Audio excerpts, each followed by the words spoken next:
vou ler com os irmãos. Se você tiver com a King James, você vai perceber no texto que nós vamos ler em Levítico um título. No versículo 15, o título é a festa das semanas, ou em hebraico é chamado de Shavuot, que significa semanas. Então o que nós vamos ler aqui nesse texto é a respeito de uma ordem que o Eterno deu ao povo de Israel, e que, diferente do que alguns acreditam ser algo retrógrado, algo passado, algo longínquo, é algo que foi praticado nos dias de Jesus pelos apóstolos, foi entregue há mais de 3.000 anos atrás e continua sendo feito até hoje. Então quero que você observe comigo sobre essa festividade. Vamos ler então Levítico 23. Estão todos aí? No versículo 15, podemos? Diz assim: a partir do dia seguinte ao Shabat, ao sábado, desde o dia em que tiverdes trazido o feixe de apresentação, olha qual que é o mandamento do Senhor para essa festa, ó. Contareis 7 semanas completas. E aí no 16, contareis quantos dias? 50 dias, até o dia seguinte ao 7º Shabat, ao 7º sábado, e oferecereis então ao Senhor uma nova oblação, que é oferta de cereais. Antônio, por favor. Obrigado. Se alguém quiser ligar o ventilador fraquinho aí, fica à vontade, gente. Olha só, vamos ler então aqui de novo o versículo 16, diz: contareis, esse é o mandamento do Senhor para esses dias, contareis 50 dias. Aqui está o segredo, meu irmão, presta atenção, você está aí? Aqui está o segredo. Essa festividade, ela seria celebrada quando chegasse no 50º dia, onde nesse dia, no versículo 16, diz que o povo iria oferecer uma nova oblação, uma nova oferta de cereal. Ou seja, nesse dia é que seria feita a celebração de Shavuot, da festa das semanas. E o interessante é que Deus ordenou o povo contar os dias até chegar no 50º dia. Essa festa aqui, meus irmãos, ela no Novo Testamento, pergunta difícil aí, hein? No Novo Testamento, ela recebe qual nome? Qual é o nome dessa festa aqui no Novo Testamento? Vou facilitar um pouco, está em Atos. Qual é a festa que Israel, que o povo, que os apóstolos celebraram lá no começo de Atos?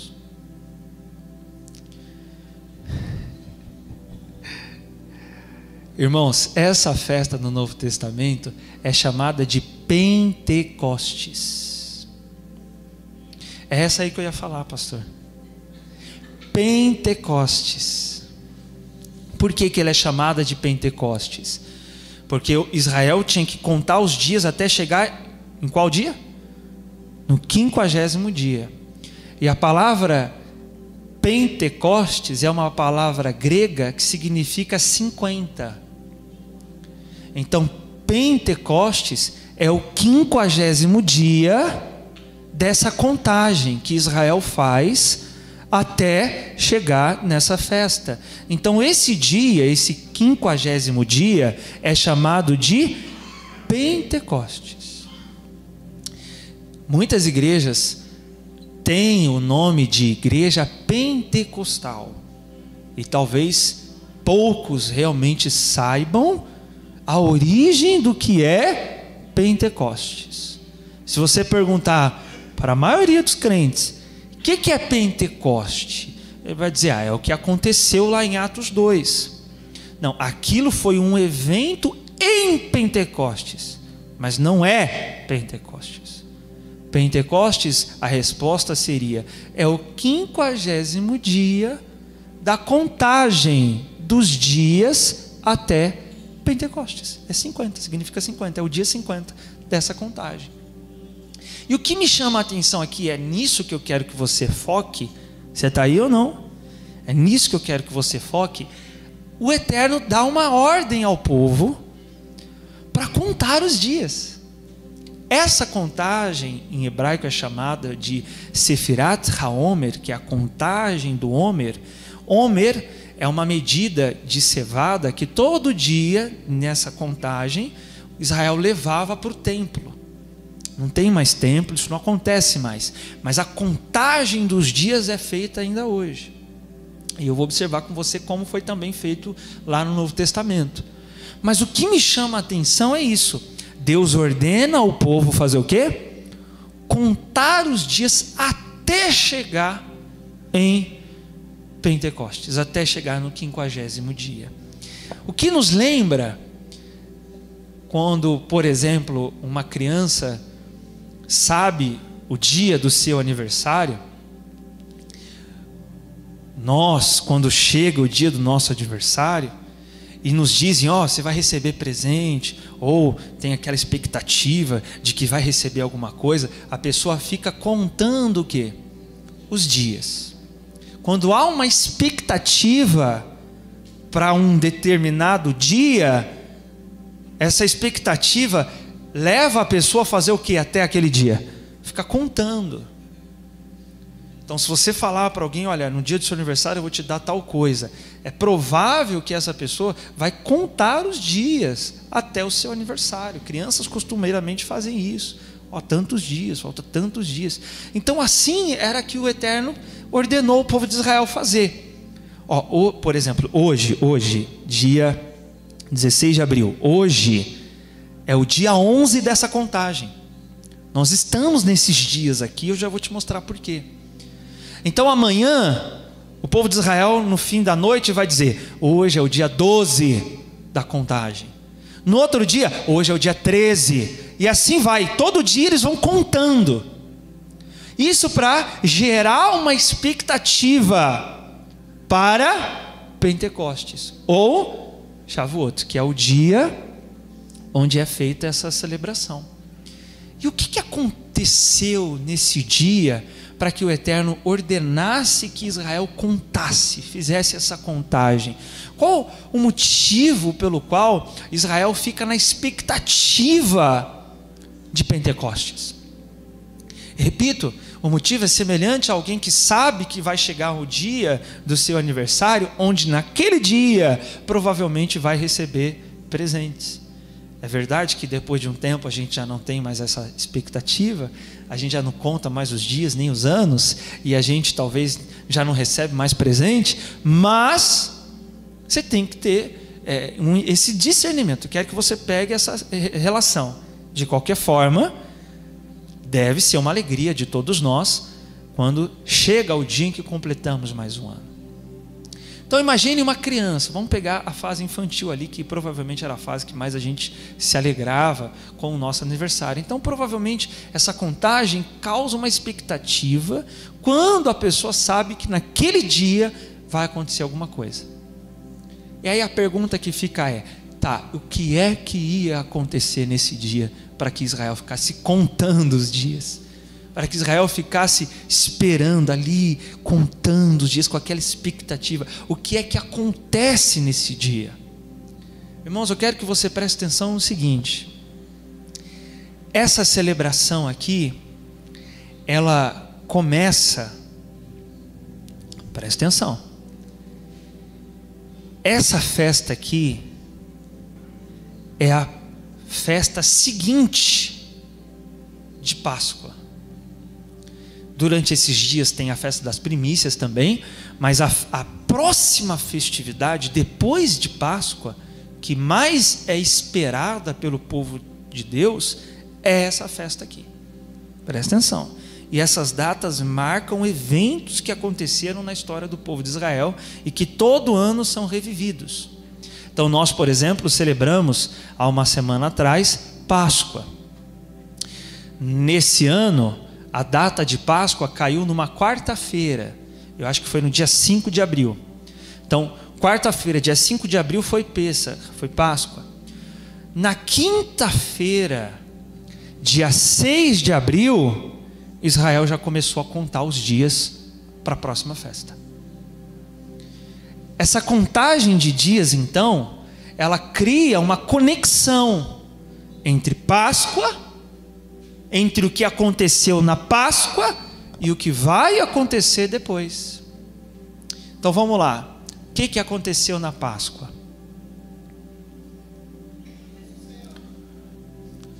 Não, a origem lá, no Êxodo. O que aconteceu na Páscoa, onde Deus falou, por causa disso aqui vai ser Páscoa.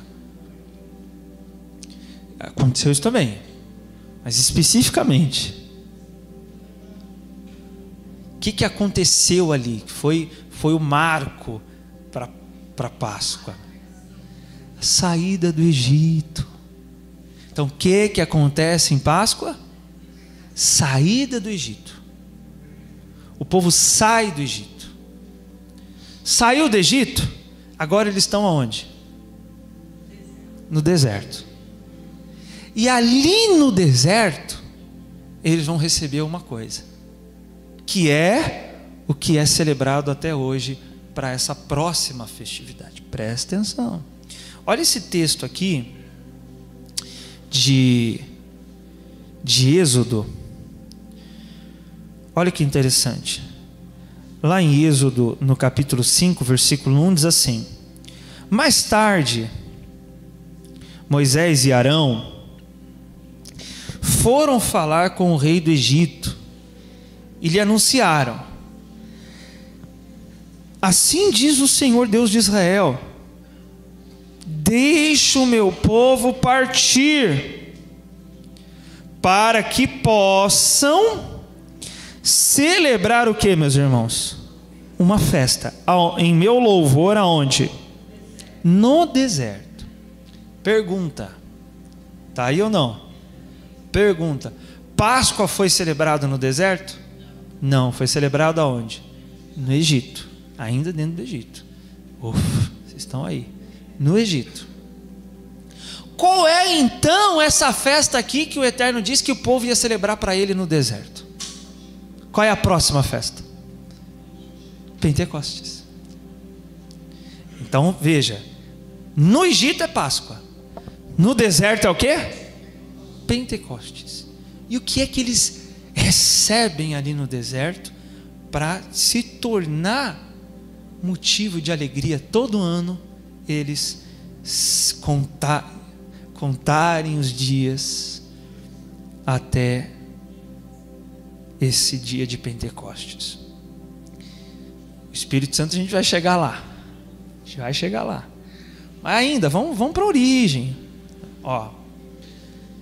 No terceiro mês, depois da saída das terras do Egito, naquele dia, os filhos de Israel chegaram aonde?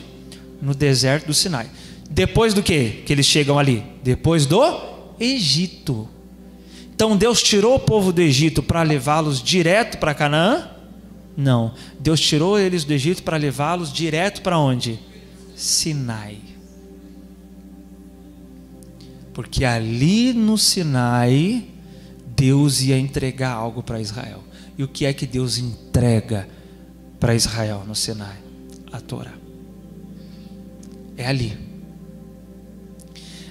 E por isso, depois de Páscoa, Pentecostes é celebrada como a data em que Israel recebe a Torá. Eu vou citar um comentário rabínico sobre isso que diz assim: o terceiro mês depois do Êxodo é Sivan, já que este também era o mês de Pentecostes. Os rabinos deduziram que Deus entregou a Torá em Pentecostes. Assim, Pentecostes tornou-se associado à entrega da Torá. As primeiras referências a essa interpretação datam dos séculos 2 e 3 depois de Cristo. Gradualmente, na tradição de Israel, tornou-se conhecido como a festa da entrega da Torá. A palavra Shavuot, que é o nome hebraico para a festa de Pentecostes, fornece provas adicionais, uma vez que também pode ser lida como juramentos. Naquele dia, Deus jurou fidelidade eterna a Israel, e Israel se tornou o povo de Deus. Então, esse comentário diz que o mês em que Israel chega no Egito coincide com o mês que é celebrado a festa de Pentecostes. Se esses dois eventos ocorrem no mesmo mês, então essa é a celebração, esse é o presente que Deus dá ao povo de Israel, ali no Sinai. Esses dias, então, você ainda está aí ou não? Então, esses dias que Israel conta, dia 1, dia 2, dia 3, dia 4, se tornam dias de preparação para receber a Torá, a palavra do Eterno. O que nos chama a atenção para duas coisas, presta atenção. Ninguém recebe a palavra do Eterno se primeiro não estiver o quê? Preparado. Duas coisas, tem que estar fora do Egito e tem que estar preparado para receber. Imagine se o Eterno desse a Torá para Israel enquanto eles ainda estivessem aonde? No Egito. Quais eram as leis do Egito? Pode adorar o astro, pode adorar o sol, pode ter relacionamento à vontade. São leis que conflitam com a palavra do Eterno. E o povo de Israel ficou 400 anos vivendo assim, nesse padrão. Então eles saem do Egito com essa mentalidade ainda egípcia, tanto assim que enquanto Moisés está recebendo a Torá no Sinai, o que o povo de Israel está fazendo lá no pé do monte? Eles fizeram uma divindade que foi um bezerro de ouro. Da onde eles tiraram a ideia de um bezerro como divindade? Do Egito, Deus Tamuz. Então percebe que não dá. Eu quero pôr vocês em Canaã, mas desse jeito que vocês estão agora, não dá. Eu quero entregar a minha Torá para vocês, mas desse jeito não dá. Tanto assim que as primeiras tábuas que Moisés recebe, e enquanto ele recebe essas primeiras tábuas, percebe que Israel ainda estava com a mentalidade egípcia, o que ele faz com essas tábuas? Quebra. Quer dizer, vocês não estão o quê? Prontos para receber isso. Imagine se o Eterno não fosse misericordioso e não revelasse a Torá ao povo de Israel depois daquele evento. Irmão, o mundo estaria mergulhado na idolatria totalmente, todo mundo. Então, eles não estavam prontos. O que significa isso? A revelação da Torá requer de nós uma preparação. Vamos tomar, por exemplo, o que vai acontecer em Atos 15. Eu já vou ler lá com você.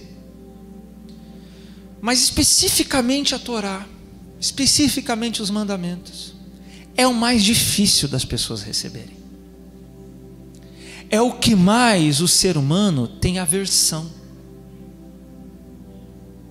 Mandamento.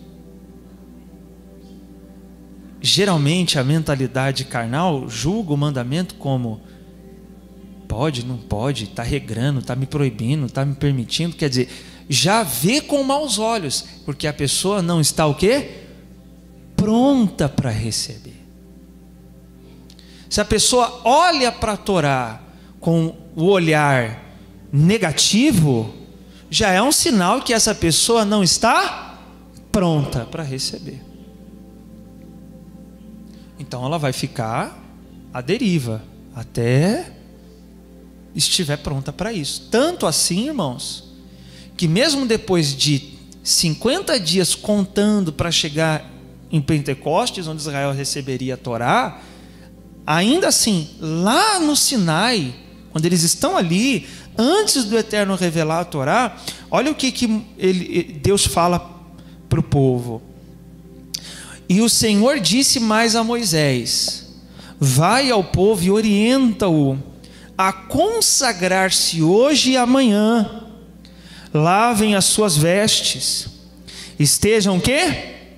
Prontos, depois de amanhã, porque depois de amanhã o Senhor descerá aos olhos de todas as pessoas sobre o monte Sinai.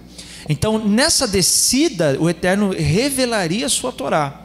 Só que antes disso Deus fala para o povo fazer o quê? Se santifica, se purifica, esteja pronto. Então não adianta você chegar para uma pessoa que, por exemplo, ainda nem saiu do Egito, que hoje seria na prática dizer, está na idolatria, está nos valores do mundo, está no pecado, não tem noção alguma do que é da vontade de Deus ou não. Não adianta chegar para essa pessoa e já de início impor sobre ela os mandamentos. Não dá. Nem Israel aguentou. Tem que ter uma preparação. E nós temos que ter esse discernimento, porque muitas vezes nós queremos enfiar a goela abaixo revelações da Torá para pessoas que não estão o quê? Preparadas.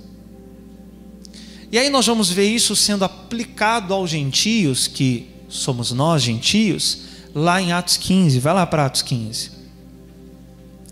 Vamos lá.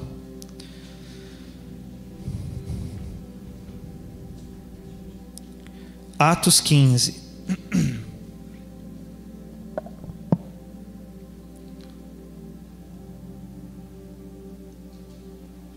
Olha só.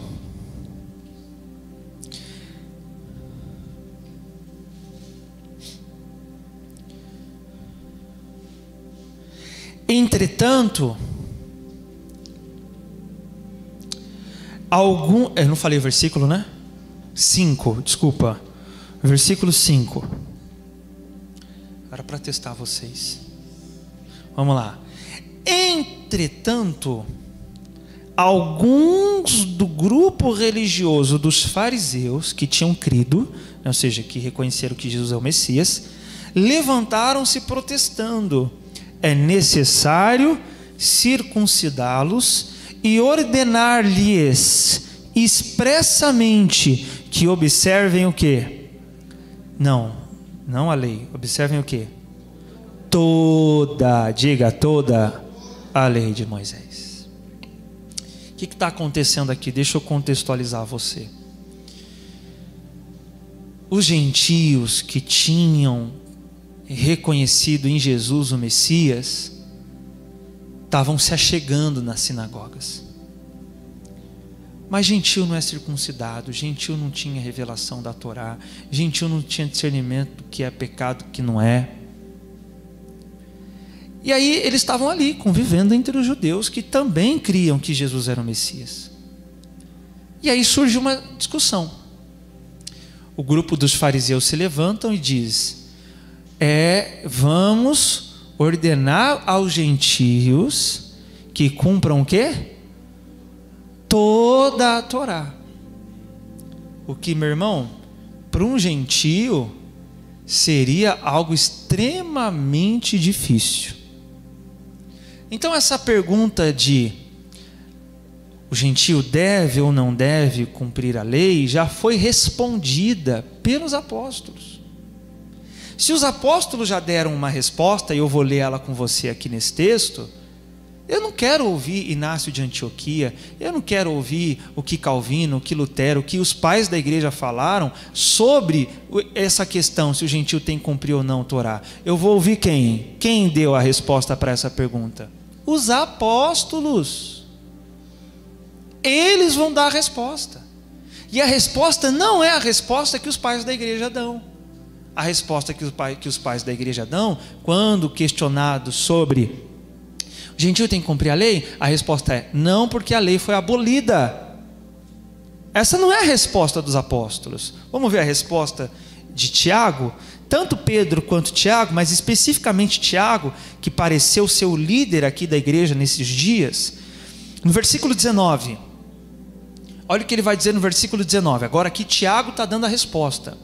Estou contextualizando você aqui para a gente não ter que ler tudo e passar do horário. Então Tiago vai dar a resposta. Portanto, julgo que não se deve constranger aqueles que dentre os gentios, o quê? Se convertem a Deus. O que seria aqui constranger esses gentios? Fazer o que os fariseus estavam querendo, obrigá-los a cumprir toda a Torá. Isso seria muito para um gentio especificamente. Por quê? Você e eu somos gentios privilegiados, porque embora não sejamos israelitas, nós nascemos num período que a fé bíblica, o Deus de Israel, o Deus de Abraão, o Deus de Jacó, já se tornou conhecido entre as nações. Tanto assim que o livro mais vendido no mundo inteiro, qual é? Bíblia. E aqui na Bíblia está a Torá, os profetas, está a revelação de Cristo. Então nós nascemos num período privilegiado. Os gentios dessa época aqui, vamos supor que a gente tivesse nascido naquela época. Bom, eu particularmente nasci no Brasil. Se eu tivesse nascido naquela época, provavelmente eu seria tupiniquim, que mais? As tribos indígenas, né? Quando o descobridor aqui das terras brasileiras chegou, quem estava aqui? Os índios. Então naquela época, irmão, como é que estava o Brasil aqui, os gentios aqui do Brasil, na época que os gentios que moravam em Israel, estavam indo para a sinagoga, estavam indo aprender Torá. Aqui estava como os gentios? Na floresta, adorando árvore, adorando sol, e é isso aí. Aí vai para a Índia, como é que os gentios, que gentio é isso? O que é o goi? É o da nação, é aquele que é de alguma nação que não seja Israel. Então pode pegar qualquer nação. Naquela época, até hoje, né? Mas ainda assim na Índia ainda tem a Bíblia lá difundida de forma ainda não intensa, mas já tem hoje. Agora, naquela época, vai para a Índia, teria gentio lá indo para a sinagoga, estudando Torá? Não. Vai para a América. Tinha os índios lá também. Então, irmão, não tinha Bíblia, não tinha conhecimento de Deus. O único povo que tinha um livro que fala sobre um único Deus, qual era? O povo de Israel. E aí o gentio que quisesse aprender isso, tinha que ir numa banca comprar uma Bíblia, é isso? Não, hoje em dia é assim. Mas naquela época tinha que fazer o quê? Ter o privilégio, a sorte, o milagre de conseguir ir para onde? Para Israel, e quem sabe ter contato com algum judeu que aceitasse ele. Mas você lembra que lá em Atos 10, Cornélio era um gentil, vai chamar Pedro, o que Pedro fala? Para mim judeu não podia nem entrar na tua casa. Então além do conhecimento do eterno, os escritos, porque já tinha os escritos, o Taná, o Antigo Testamento, além desse escrito estar restrito a Israel, o povo de Israel restringia-se a si mesmo, não queria pregar para gentil não. Então, irmão, como é que era esse gentio que chegava lá? Não entendia nada. Abraão, o que é Abraão? Hoje em dia é muito fácil você chegar para alguém e perguntar que é Abraão, provavelmente alguém vai te responder. Naquela época não tinha noção nenhuma, irmão. O gentio estava totalmente perdido. Então chega para o gentio: que você sabe? Não sei nada. Para você ter ideia, ainda nas terras lá perto do povo judeu, Corinto tinha templos que era a religião dos gentios, os templos pagãos, para adorar Mercúrio. Sabe como que era o culto lá dentro? O gentio chegava lá e para prestar o culto à divindade, ele tinha relação sexual com uma prostituta dentro do templo. Aí como é que um gentil desse chega, por exemplo, na sinagoga e vai dar Torá para ele assim de uma vez? Dá para fazer isso? Não. O problema é que já passaram 2000 anos e os gentios ainda não aprenderam nada. Alguns, né? Mas vamos lá. Aqui a gente está aprendendo alguma coisa, pelo menos. Vamos ver então o que nesse contexto aqui de totalmente ignorância, cegueira, gentil não entendia nada, não tinha entendimento de nada. Vamos ver aqui o que os apóstolos vão dizer que tinha que fazer com os gentios. Todavia, escrever-lhes que, primeira coisa, se abstenham do quê? Contaminações dos... Por que essa foi a primeira preocupação? Porque esse era o maior problema. Todo gentio, via de regra, era idólatra. Então eu vou falar para o gentio idólatra guardar sábado? Vou falar para ele se afastar da idolatria. Sabe aquela divindade que se adorava? Então, aquilo não existe. Existe um Deus só. Então vamos ensinar isso primeiro. Depois o quê? Imoralidade. Que a imoralidade aqui agora de novo, repito, a resposta não foi que o gentio não tem que cumprir Torá. A resposta foi que dentre os mandamentos da Torá, primeiro, o gentio tem que cumprir quais? Sobre idolatria. Tanto que quando Deus vai dar a Torá no Sinai, a primeira palavra que ele fala é: eu sou o Senhor. Depois, não terás outros deuses. Primeira coisa. Aí agora ele fala imoralidade. Como é que o gentio ia saber o que é ou não imoralidade sexual? Aonde está registrado o que é e o que não é imoralidade sexual? Torá, Levítico. Aí você chega para o gentio que estava acostumado a ter relação sexual com a prostituta dentro do templo pagão e vai dizer assim para ele: não se afasta da imoralidade sexual. Tá, mas o que é imoralidade sexual? O que ia instruir ele? A Torá. Então a Torá ela vai descrever todos os mandamentos relacionados à imoralidade sexual. Então não é que não tem que cumprir Torá, é o que da Torá o gentio vai começar a cumprir. Depois qual? Carne de animais sufocados. Você sabe que a Torá tem muitos mandamentos sobre alimentação. Camarão, porco e vários outros animais. A gente só pensa no porco, né? Foi isso que os apóstolos exigiram de início dos gentios? Não. Primeira coisa, para de comer sangue. Dentre as leis alimentares, pelo menos não como o quê? Carne com sangue. Que aqui a carne sufocada é do animal que não foi abatido de uma forma que o sangue foi completamente retirado. Coisa que naquela época para o gentio cumprir era mais fácil, porque esses gentios aqui estavam em Israel e lá tinha os sacerdotes que faziam o abatimento correto dos animais. Hoje aqui, você não sabe. Mas pelo menos não vai comer chouriço. É chouriço? Que? Pelo menos não come chouriço. Pecado, meu irmão. Vai comer a carne? Assa bem a carne. Não, é que eu gosto dela com sangue. Não, você já não precisa parar de comer porco. Você ainda quer comer sangue?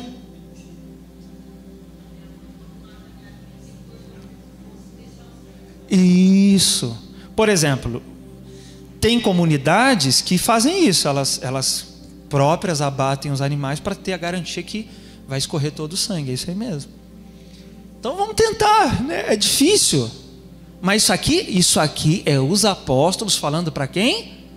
para os gentios. E por último, e do sangue, que aqui é o assassinato. Comer sangue é o que vem antes, carne de animal sufocado. Por quê? A Torá fala, a vida está onde? No sangue. Tanto que rituais, geralmente de magia negra, envolve sangue. Que há um valor ali no sangue, que a Torá diz que é proibido o homem comer. Beleza. Cumpriu isso aqui?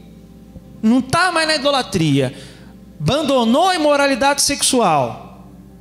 Parou de comer chouriço, né? Sangue. Parou de assassinar. Aí agora, porque desde os tempos antigos, o que, meus irmãos?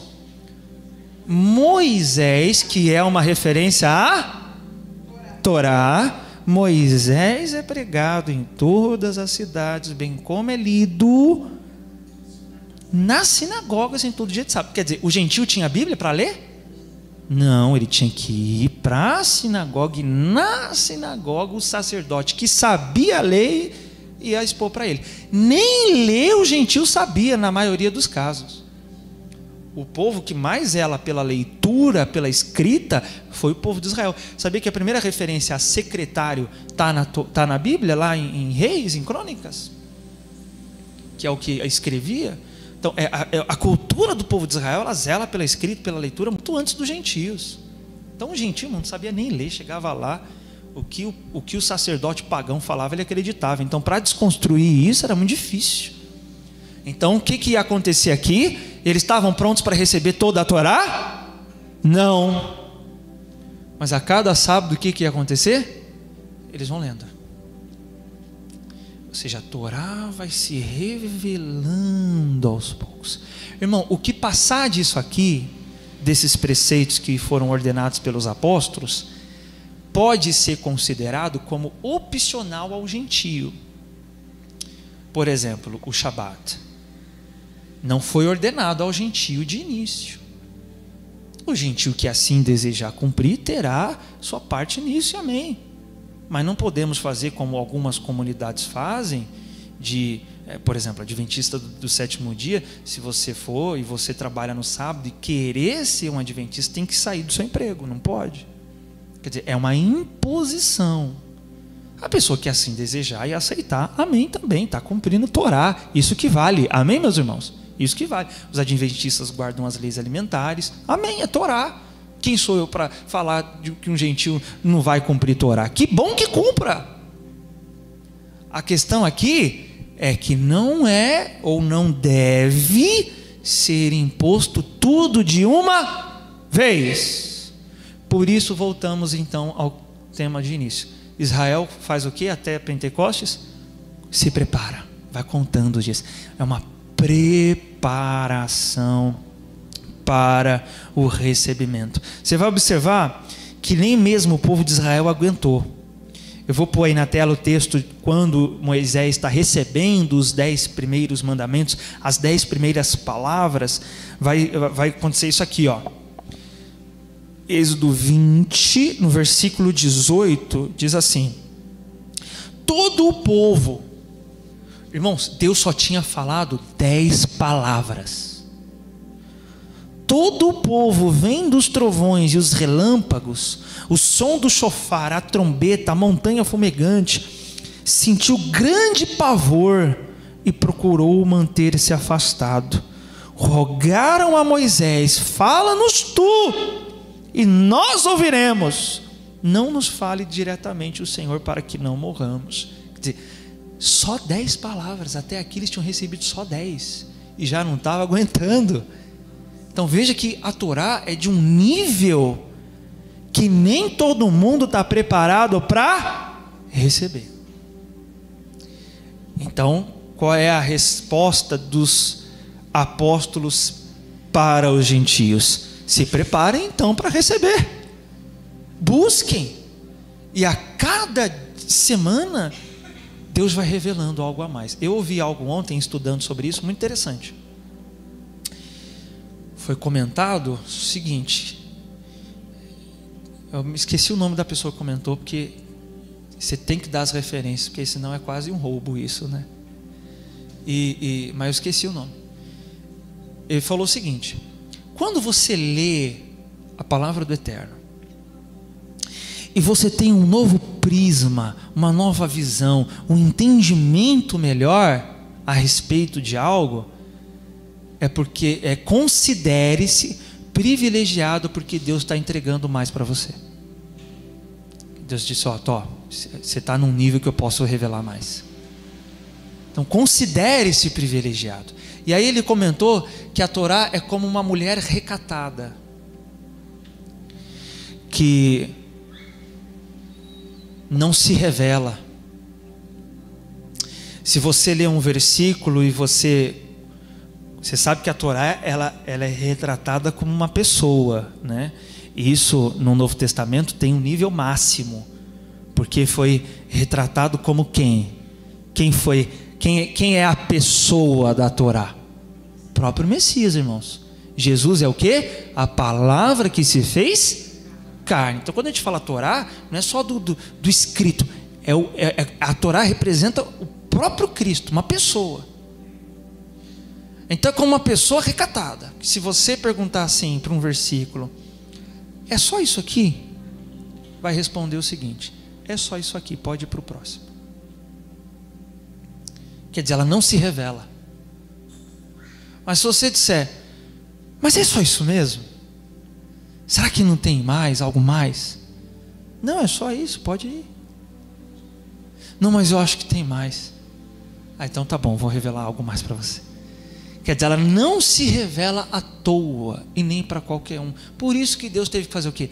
Tira o povo do Egito, prepara o povo naqueles dias, chega no Sinai, se santifica, o povo não está pronto, quebra as primeiras tábuas, tem intercessão de Moisés, escreve de novo, aí depois fica revelando. Não foi revelado tudo ali não, ali no Sinai foi só 10, o restante Deus foi revelando até o dia de Moisés morrer, que ninguém aguenta receber tudo de uma vez, requer uma preparação. O próprio Eterno falou isso em Deuteronômio. Olha que interessante, Deuteronômio 32:2 fala assim, ó: que o meu ensinamento goteje como a chuva, e as minhas palavras destilem como brando orvalho, como chuva suave sobre a relva que viceja, como a garoa revigorante para as plantas verdejantes. Olha que interessante, que o meu ensinamento o quê? Goteje. Você já viu uma goteira? Tem, vamos supor, um grande reservatório de água. Irmãos do céu, isso é tremendo. Um grande reservatório de água. Aí tem uma fissurinha ali, fica o quê? Gotejando. Se abrir tudo de uma vez e cair de uma vez só, ninguém aguenta. Então o que Deus faz com a palavra, com a Torá? Ele vai entregando aos poucos. Esse exemplo que eu acabei de dar, imagine um grande compartimento de água com uma rachadura onde vai gotejando um pouco d'água. Você sabia que no hebraico isso é uma relação com o céu? Aí o curso do hebraico está tendo fruto, ó. Céu em hebraico é Shamayim. E sabe o que significa? Maim é águas. Shamayim é águas de lá. Então vamos imaginar que a Torá é essa água dos céus, que está num grande compartimento celestial. Mas Deus vai entregando na terra só, vai gotejando. A revelação máxima foi na pessoa de Cristo, né? Ali ele revela assim, vem tudo. Que ali ele traz revelações tremendas. Ó, quando Moisés falou lá não adulterar, ele estava falando do olho, viu? Não estava falando só do ato, não. Ele vai revelando. Ó, quando a Torá lá fala não assassinar, estava falando para não odiar, viu? Porque se você odiar, você assassinou. Quer dizer, ele vai levando para outro nível, que até hoje a gente não conseguiu discernir ainda. Então goteje. Então o que acontece? Deus tira o povo do Egito, Deus prepara o povo no deserto para ali receber a Torá. Então o que nós temos que fazer, irmãos? Agora que, primeiro, a pessoa tem que sair do Egito, sai da idolatria, sai do engano, sai do mundanismo, sai das amizades erradas, para de fazer as coisas erradas, sai do erro, começa a querer se consertar. E essa saída do Egito acontece quando a pessoa tem um encontro com o Senhor Jesus. Quando nós temos encontro com Jesus, como eu tive, eu fui liberto sem cumprir Torá. Eu não cumpri nada. Eu estava no pecado. Eu estava na mentira, eu estava no vício, eu estava no mundo. Eu não cumpri, eu não obedeci para Deus me salvar, não. Eu pedi a Yeshua e Ele me salvou. Mas aí agora eu não morri, estou aqui ainda. Jesus não voltou. E agora? Então agora Ele me leva para o Sinai. Agora eu vou para Pentecostes. Agora eu vou me preparar para receber o quê? Os mandamentos. O que eu tenho que fazer? Como eu tenho que começar a me comportar? Mas tem que ter uma preparação. Então é diferente do que as pessoas pensam. Obedece e você é salvo. Não, você é salvo e agora começa a obedecer. Olha como Paulo vai falar isso nesse texto aqui, que eu não sei como os que acreditam que a lei foi anulada conseguem interpretar, mas olha só, não precisa nem interpretar. Romanos 3,31 diz assim, vamos lá: anulamos, pois, a lei por causa da fé. O que é isso aqui? O que é a fé aqui? É a pessoa que reconheceu que Jesus é o Messias e que através dele ela está salva. Nós somos salvos pela fé. Então, eu não obedeci, eu não cumpri nada, eu fui salvo pela fé. Mas agora, em Cristo, pela fé estando salvo, anulo a lei? Né? Qual é a resposta que geralmente se dá? Sim, mas o que Paulo fala? De maneira nenhuma, não, não, não. O que? Ao contrário, confirmamos. Então, o contrário de anular é o que? Confirmar, que na prática é o que? É cumprir, meu irmão, obedecer. Não anulou não, se não anulou, meu Deus, e agora? Agora, irmão, se prepara para você receber a Torá, não em tábuas de pedra, mas como os apóstolos receberam em Pentecostes, e eu já vou chegar lá. Mas antes, leia aí Tito comigo, também um texto de Paulo, Tito 2,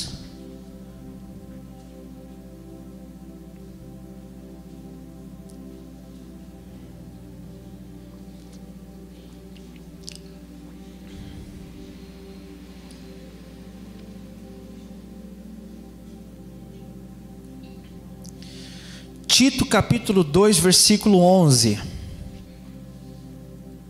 Porquanto a graça de Deus se manifestou salvadora para todas as... Então, somos salvos pela graça, que é não pela nossa obediência, pelo que nós fazemos para merecer. Aí vem, o que ela faz agora que salvou? Nos orienta a renunciar à impiedade, às paixões mundanas e a viver de maneira sensata, justa e piedosa nesta presente era. Enquanto aguardamos a bendita esperança, o glorioso retorno do nosso grande Deus e Salvador Jesus Cristo, Ele que se entregou a si mesmo por nós, para nos remir toda a maldade e purificar para si um povo todo seu, em quais condições? Consagrado às boas obras. Tem muitos outros textos, mas esses são suficientes. Eu quero que você observe essa ordem. A graça foi salvou, e agora vem a orientação a viver de maneira justa, como eram os gentios. Os gentios estão chegando aí, o que a gente faz? Instruir, sai da idolatria, sai da imoralidade, para de comer sangue, para de assassinar, e vai aprendendo aos poucos para você começar a cumprir o restante. Esse é o primeiro motivo do porquê o Eterno, antes de levá-los para Canaã, leva para o Sinai, para prepará-los para o recebimento da palavra de Deus. E o segundo motivo é porque a terra de Canaã, meus irmãos, ela exigia um nível de santidade que o povo não tinha. E o que iria ajudá-los a chegar no nível de santidade necessário para entrar em Canaã era a palavra do Eterno. Então imagina tirar o povo pagão, idólatra, tudo pensando tudo errado, já põe logo dentro de Canaã. Vai fazer de Canaã um novo Egito. Então o que o Eterno faz? Leva para o Sinai, eles recebem os mandamentos, ficam no deserto ainda quantos anos até conseguir realmente entrar? Esses 40 anos foi a dificuldade deles fazer o que, meu irmão? Cumprir Torá. Deus deu no Sinai, ainda ficou lá 40 anos Moisés falando, refalando, reprisando, reenfatizando, ensinando e falando. Quando Moisés está morrendo, ele diz: ó, isso aí vocês vão cumprir na terra. Ou seja, isso aqui está preparando vocês. De igual modo, Jesus disse, e nós sabemos que a Canaã terrena, a Jerusalém terrena, é um símbolo da Jerusalém celestial. E de igual modo, Yeshua disse: nem todo que diz Senhor, Senhor entrará nessa Jerusalém, entrará no reino, mas todo o que faz a vontade do meu Pai. De igual modo, antes de Israel entrar em Canaã, Deus dá a sua palavra para que o povo se moldasse a ela, para que então entrasse. Então, salvação e reino são duas coisas diferentes. Você está salvo agora, mas você entrar no reino, até lá, meu irmão, vem preparação, vem mandamento, vem instrução, vem mudança de atitude, vem adaptação da nossa mentalidade à palavra de Deus. Agora vamos ver, para terminar, como isso aconteceu no Novo Testamento. Vamos lá? Atos 1. Atos capítulo 1.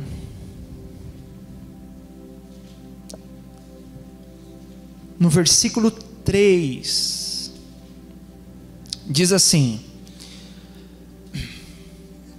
depois do seu martírio, Jesus apresentou-se a eles e deu-lhes muitas provas incontestáveis da sua ressurreição, aparecendo-lhes por um período de 40 dias seguidos, ensinando-lhes acerca do reino de Deus. Certa ocasião, enquanto ceava com eles, ordenou-lhes que não se ausentassem da onde? Jerusalém, mas que aguardassem a promessa de meu Pai, a qual salientou ele: de mim ouvistes. Presta atenção, olha aqui. Jesus dá uma ordem: não saiam da onde? Jerusalém. Sabemos que Jesus foi morto, sacrificado na festividade de Páscoa. Isso. Lembra que nós lemos em João 19? Diz que a sexta-feira onde Jesus é sacrificado, João fala, era a preparação da Páscoa. É o dia que o cordeiro era morto. Então vamos lá. Jesus morre numa sexta, é a preparação da Páscoa. No sábado é Páscoa. No domingo começa a contagem até Pentecostes, que foi nesse dia que Jesus ressuscita. Então esses dias aqui que Jesus aparece para os discípulos, o que estava acontecendo em Israel? A contagem dos dias até Pentecostes. Era isso que estava acontecendo. Por isso Jesus falou para os discípulos o que? Não saiam da onde? De Jerusalém, porque a ordem do Eterno em Levítico é que o judeu, uma vez tendo o templo em Jerusalém, deveria celebrar essa festa onde? Na China? Não, em Jerusalém. Então é por causa dessa celebração que Jesus fala: fiquem aí. E aí vamos lá, agora presta atenção, olha que interessante. Vamos ler de novo o versículo 3. Ó, depois do seu martírio, vamos lá, foi que dia? Páscoa, numa sexta, preparação de Páscoa. Sábado é Páscoa, no primeiro dia depois, que foi o domingo, começa a contagem, até Pentecostes, até o 50º dia. Olha só, Jesus apresentou-se a eles e deu-lhes muitas provas incontestáveis da sua ressurreição, aparecendo-lhes num período de quantos dias? 40 dias, como? Seguidos. Olha que interessante, irmão. Sabe como que essa contagem tem que ser feita? Eu não posso, por exemplo, contei hoje dia 1, amanhã eu não conto e vou contar só o dia 3. Não, todo dia tem que ser feita a contagem. Então, nesses 40 dias que Israel estava contando os dias até Pentecostes, quem apareceu durante os primeiros 40 dias? O próprio Jesus aparece todos os dias, por 40 dias. Sabemos que Pentecostes vai acontecer em qual dia? No 50º. Então, se Jesus aparece durante 40 dias, sugere que ele ascendeu aos céus no 40º dia. Então faltava quantos dias para Pentecostes? 10 dias. Olha o que Jesus fala agora no 5. Porquanto João de fato batizou com água, entretanto, olha aí, dentro de poucos dias vós sereis batizados com o Espírito Santo. Por que Jesus sabia dentro de poucos dias? Eram os dias que faltavam para Pentecostes. Olha como o capítulo 2 de Atos confirma isso. Vamos ler aí, capítulo 2, versículo 1. Olha aí, e ao completar-se o dia de Pentecostes. Por que está assim, ao completar-se o dia? Porque eles estavam contando. 1, 2, 3, 4, até 49 e 5, completou. Chegou no 50º dia, Shavuot, chegou em Pentecostes, estavam todos reunidos num só lugar. De repente veio do céu um barulho semelhante a um vento soprando muito forte, e esse som tomou conta de toda a casa onde estavam assentados. Então todos viram distribuídas entre eles línguas de fogo, e pousou uma sobre cada um deles, e todas as pessoas ali reunidas ficaram como, meus irmãos? Cheias do Espírito Santo, e começaram a falar em outras línguas de acordo com o poder que o próprio Espírito lhes concedia que falassem. O que acontece? Aqui, olha, veja que lá inicialmente isso era feito originalmente como uma celebração do recebimento da Torá. Aqui Pentecostes ganha um up, uma elevação. Agora celebra-se, ou devemos celebrar, como comemoração do recebimento do que, meus irmãos? Do Espírito Santo. Por exemplo, esse ano, o 50º dia dessa contagem vai cair no dia 27 de maio, numa quinta-feira, o dia que a gente tem culto. Olha que interessante. E olha só, o que Deus entrega lá no Sinai quando Israel sai do Egito? Torá. O que Deus entrega agora em Pentecostes aos apóstolos? O Espírito Santo. E o que o Espírito Santo vai fazer? Olha isso aqui, Vamos lá, vou terminar. 2 Coríntios 3:3. Acho que a Camila falou aí, né?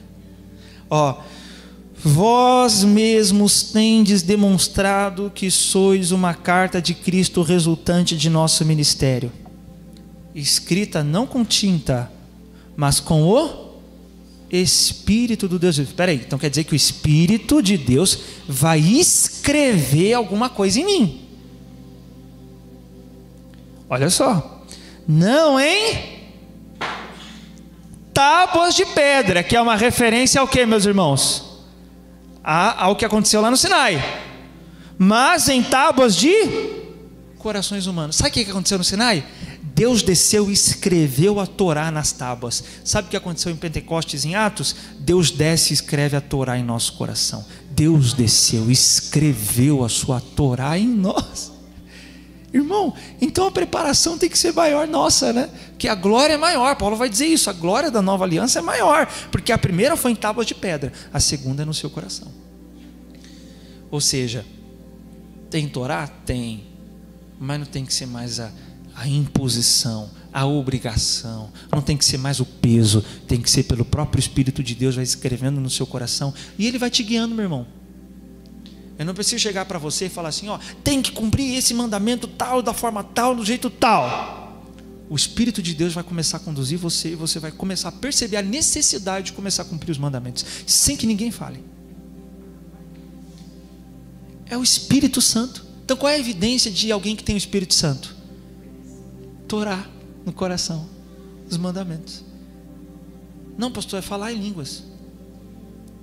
Não é evidência. A evidência, o propósito é o que eu fiz no Sinai, nas tábuas de pedra, eu quero fazer no seu coração.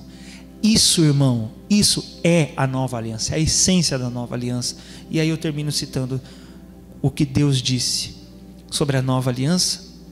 O pastor Bruno até citou esse texto hoje de manhã lá em Guarulhos também. Jeremias 31, no versículo 31 ou 33, deixa eu ver. Aqui, ó. Eis, no entanto, a aliança que celebrarei com a comunidade de Israel passados aqueles dias, que é, né, passada a primeira aliança.